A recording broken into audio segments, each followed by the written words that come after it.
Good morning, সুপ্রভাত সবাইকে। সবার আজকের দিনটা খুব ভালো করে কাটুক। আমি সকাল সকাল উঠে পড়েছি। সকালে উঠেই আমি প্রথম বেডটাকে ক্লিন করে নিয়েছি। তারপর আয়না না দেখলে আমার দিনটা একদম ভালো যায় না। তো আয়না দেখতে দেখতে আমি চা খেয়ে নিলাম। আর চা খাওয়ার পরে আজকের ব্রেকফাস্টটা আমার বরে বানিয়েছে। আজকে ছিল ব্রেকফাস্টে ওটস অমলেট। ভীষণ সুন্দর বানিয়েছিল। আর আজকে প্রচণ্ড ঠান্ডা পড়েছিল, তাই ভাবলাম যে তাড়াতাড়ি স্নান করে ছাদে যাই। তো ছাদে গিয়ে দেখলাম আমার বর ওয়ার্কআউট করছে।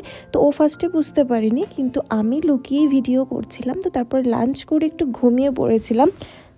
আর একদিন পর আমি কলকাতা ফিরে যাচ্ছি, তাই ঠিক করলাম যে গরম গরম চা খেয়ে আমি রেডি হয়ে আমরা দুজন একটু বেরিয়ে আসি। বাই দ্য ওয়ে, চাটা কিন্তু শীতকালে আমার ভীষণ ভালো লাগে খেতে।